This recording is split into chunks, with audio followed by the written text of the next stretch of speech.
voz podría ser la que acecha en la oscuridad de tus más terribles pesadillas. Pero lejos está de ser una fantasía. Es una prueba real de los crímenes del Golden State Killer. Este brutal asesino en serie mantuvo en alerta al estado de Florida durante más de 10 años. Fue un ladrón, violador y homicida que acechaba en la oscuridad más profunda, ansioso por exprimir la vida de sus víctimas entre sus manos. Su modus operandi era tan perfecto como letal. Salía indemne de cada escena del crimen por un macabro detalle. Él mismo era un destacado miembro de la fuerza que buscaba atraparlo. En este nuevo video de casos criminales, te contaremos todo sobre el Golden State Killer, un asesino tan prolífico que su siniestra obra fue atribuida a 3 criminales diferentes. Prepárate para sumergirte en una historia de terror sin salida. He stole my innocence, my security, threatened my life, threatened the lives of my family. I was 13 years old. El 25 de abril de 2018 era un día como cualquier otro para Joseph DeAngelo. El anciano de 72 años vivía en una agradable vivienda en Citrus Heights, un apacible suburbio de Los Ángeles, junto a su hija y su nieta. Pero de un momento a otro, su tranquilidad cotidiana se rompió en pedazos. Patrullas de policía se acercaron a su domicilio a toda velocidad. Los agentes bajaron de sus vehículos y sin titubear lo arrestaron. DeAngelo estaba sorprendido. Nunca había pensado en la posibilidad de que 32 años después hubieran descubierto su secreto.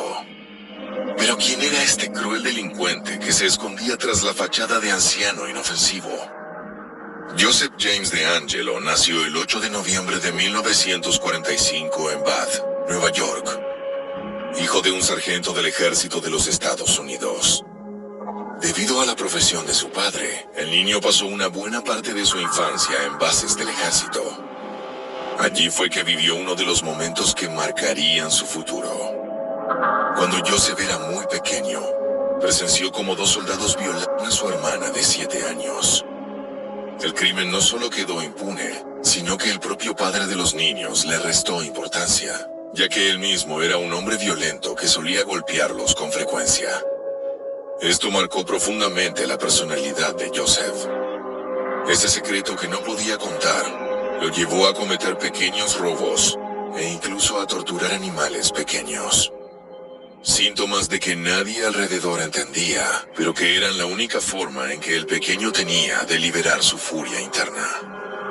Durante su adolescencia, el joven estudió una licenciatura en Derecho Penal y posteriormente se unió a la policía. Allí aprendería todo lo que necesitaba saber para ocultar sus perversiones criminales. You thought he was quite smart, did you? Oh, yeah. He knew everything that need to be known about law enforcement. Era 1973, y DeAngelo se mostraba como un entusiasmado muchacho ansioso por combatir el crimen. Pero fue justo en ese momento que una ciudad vecina comenzó a sufrir el insistente ataque de un hombre, al que llamaron el desvalijador de Visalia. En esa ciudad vivían unos 30,000 habitantes. Era un lugar tranquilo y acogedor, el típico sitio en el que los vecinos dejaban las puertas de su casa sin llave, puesto que nada malo le sucedía jamás. Hasta que el desvalijador llegó para cambiar eso. Era un ladrón atípico. No se apresuraba a cometer los robos, sino que se tomaba su tiempo, pasando horas en las casas que invadía, aterrorizando a los inquilinos a punta de pistola para que no dieran ninguna alarma al pueblo. Varias ciudades cercanas, incluida Exeter, se convirtieron en su campo de juegos. Los objetos que sustraía. Se pensaría que seleccionaría las cosas de mayor valor, pero por el contrario, se llevaba cosas insignificantes, como fotos familiares, billutería o ropa. Parecía que su mayor énfasis lo ponía en tratar con sus víctimas. Todas lo describieron como un hombre de ojos claros y voz grave que usaba un pasamontañas para ocultar su identidad. Solía atar a los ocupantes de las viviendas y comerse la comida de sus refrigeradores. Después de entretenerse un rato con ellos, simplemente se iba de la escena. Siempre era muy cuidadoso. Nunca dejaba pistas ni huellas. Sin embargo, sabía que en caso de pasar algo por alto, siempre tendría la chance de limpiar sus propios pasos. If he committed a crime here in Exeter, he would come out and do the follow-up investigation. And there wouldn't be no evidence. He could destroy it. Yes, very easily. And no one could have picked it up because he was just that good at what he did. Sin embargo, un último robo no saldría como había planeado y amenazaría con destruir su incipiente carrera en el mundo criminal. El 11 de septiembre de 1975, DeAngelo entró a la casa del profesor Claude Snelling, pero en vez de seguir su modus operandi habitual, se vio tentado de llevarse a su hija. Al ver a su pequeña amenazada, Snelling lo atacó, a lo que el desvalijador respondió con un disparo letal que lo hizo caer muerto. La hija, desesperada, intentó pelear, pero Joseph le dio 3 fuertes patadas en la cara. Se encontraba parado en una habitación con un hombre muerto y una pequeña inconsciente. El criminal estaba nervioso, pero a la vez increíblemente excitado por lo que acababa de suceder. Huyó de la escena del crimen con la certeza de que esa vez había ido demasiado lejos. Por eso, decidió renunciar a la policía de Exeter y mantener un perfil bajo durante las siguientes semanas. Pero en su interior solo había un deseo latente. Quería atacar de nuevo. Ansiaba ver cómo la vida se extinguía de un cuerpo frágil y a su merced, y esa oportunidad no tardaría en llegar. En 1976, Joseph DeAngelo comenzó un nuevo trabajo como oficial de policía en Auburn, California. Con esta nueva tapadera preparada, iniciaría una etapa aún más infame en su vida criminal. In every Sacramento news bulletin. He was quickly branded the East Area Rapist, and each new assault led to ever-increasing fear in thousands of family homes. Joseph DeAngelo había dejado atrás los robos para convertirse en una bestia depredadora de mujeres. Había atacado por primera vez el 18 de junio de 1976. Una víctima no identificada había sufrido un ataque sexual en su casa. Pero no contento con eso, el perpetrador enmascarado se había llevado algunos objetos personales como recuerdo.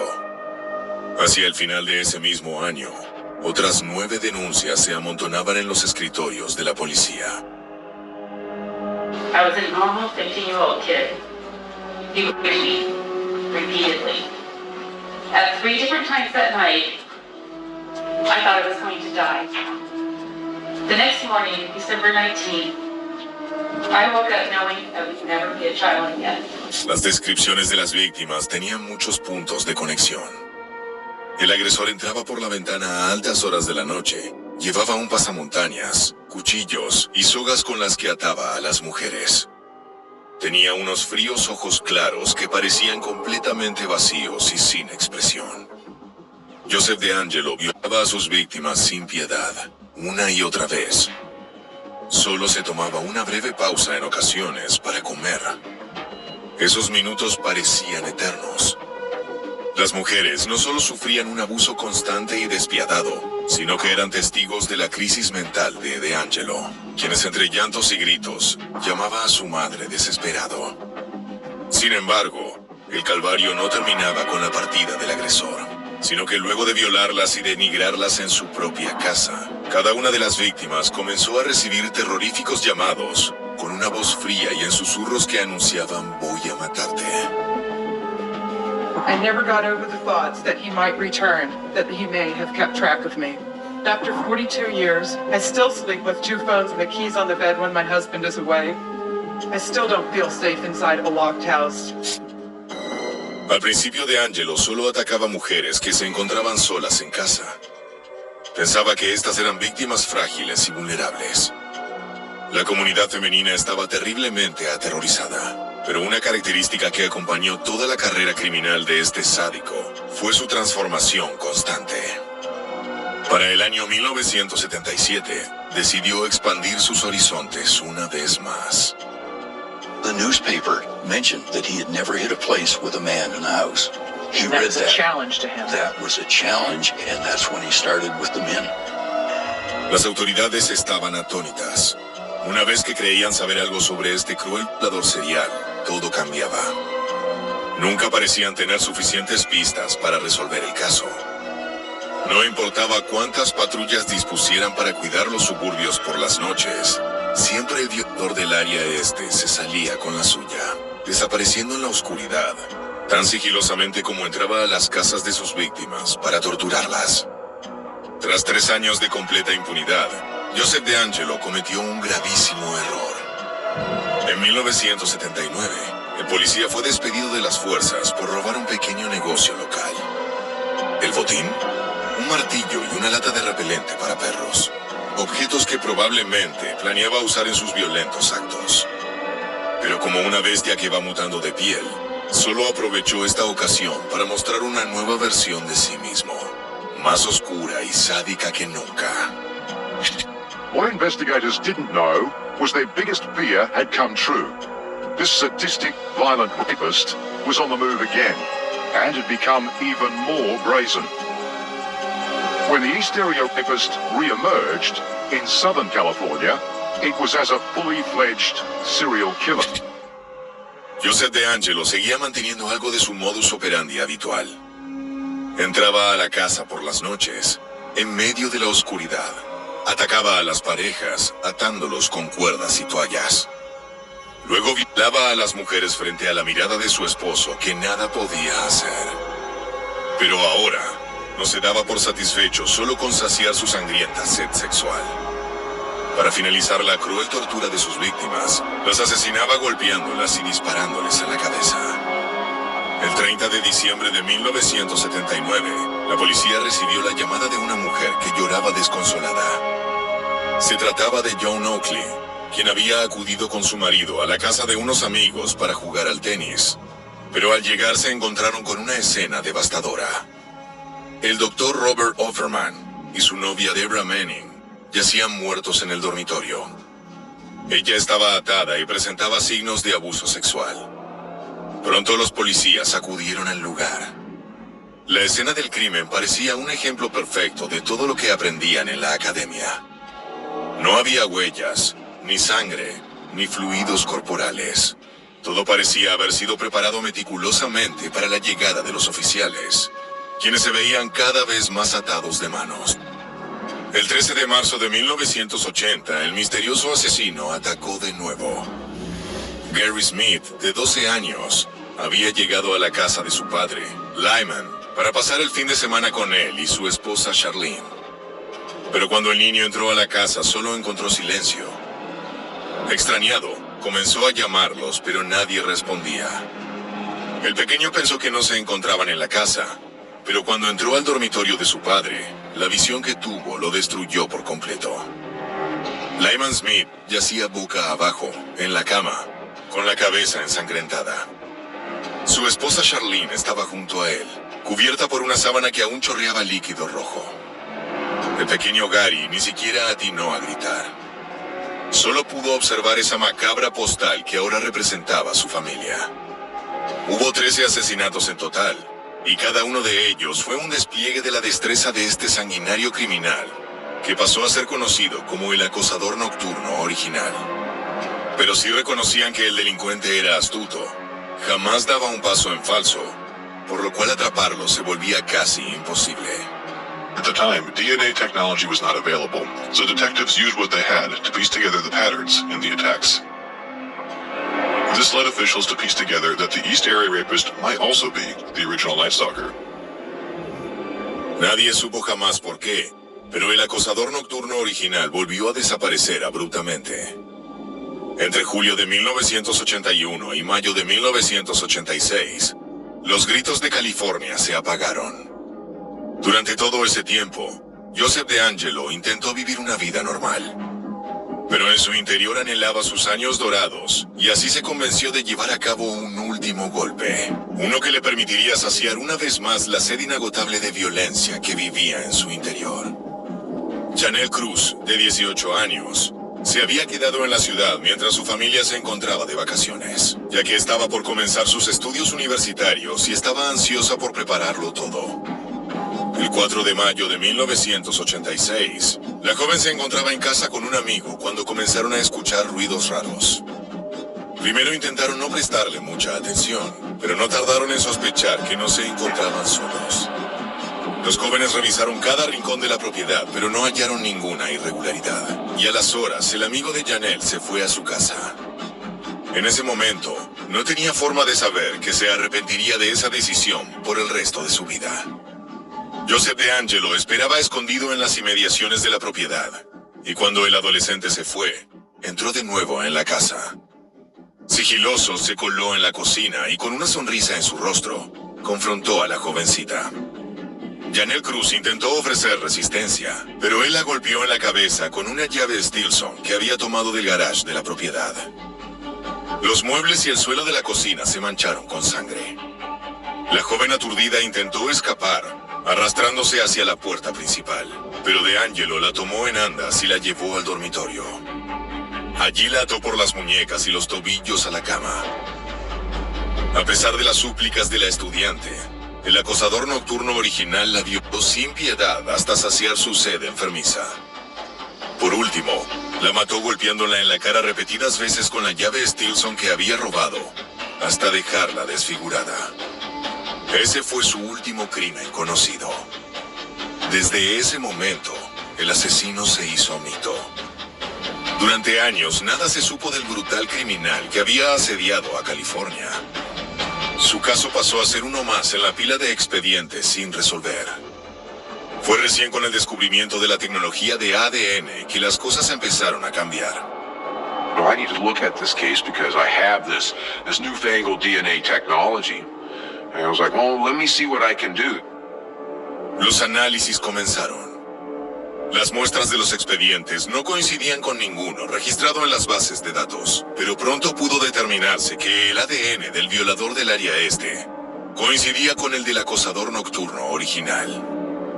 Por fin sabían que estaban lidiando con un solo criminal.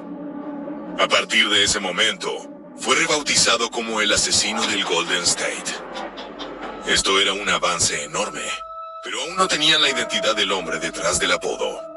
2001, the Golden State Killer's DNA profile was up in the FBI's CODIS system, which is the FBI's DNA database. It's over 16 million profiles in that database. It didn't hit. Because Joseph DeAngelo had never been convicted of any crime, in trouble with the police on that level. He had never been convicted of a crime that qualified him to be compelled to give his DNA to be put into a database. Pero el investigador tenía una idea para encontrar a su asesino. Una idea loca y desesperada, pero posible. Over the years, many of the DNA samples from the case had been depleted, but a pathologist was able to duplicate an evidence kit that had been recovered from a case in 1980. Holmes obtained the sample he needed, and then found a website called GED Match, which is primarily used by people searching for possible distant family connections. So he created an undercover profile and uploaded the Golden State Killer's DNA profile into GEDmatch. Within a day, I had the list of potential relatives to the Golden State Killer out of GEDmatch. Luego de obtener la lista, los investigadores recrearon los árboles genealógicos de estas personas hasta llegar a un ancestro común. Y a partir de allí, encontraron un hombre que lucía altamente sospechoso. Un ex policía, residente toda su vida en California, con la edad adecuada. Era el mismísimo Joseph DeAngelo. Una vez que lo localizaron, los investigadores lo siguieron durante días hasta conseguir lo que querían. El criminal había tirado un pañuelo usado a la vía pública, y ellos corrieron a recogerlo. El objeto fue llevado a analizar, y la muestra de ADN fue conclusiva. Ese anciano común y corriente era el Golden State Killer. El 25 de abril de 2018, Joseph DeAngelo fue apresado. Cuando fue llevado a la estación de policía para ser interrogado, el hombre puso una mirada sombría y se limitó a decir: sí, lo hice. Hice todas esas cosas. El 21 de agosto del 2020, el asesino de Golden State fue condenado a 11 cadenas perpetuas sin posibilidad de libertad condicional por los 13 asesinatos y 50 violaciones imputados. Las víctimas que sobrevivieron desfilaron una tras otra, declarando en el estrado sobre la crueldad y el sadismo de este hoy decrépito hombre, que ni siquiera se atrevió a mirarlas a los ojos. The devil can keep you company in your prison cells as he gnaws away at whatever soul you have left. You hid in plain sight, but you are now visible for everyone to despise. La condena de ese brutal asesino fue un respiro para sus víctimas, que pudieron volver a soñar con libertad, sin temor de que alguien atravesara su puerta o de volver a escuchar una voz tenebrosa en el teléfono que decía: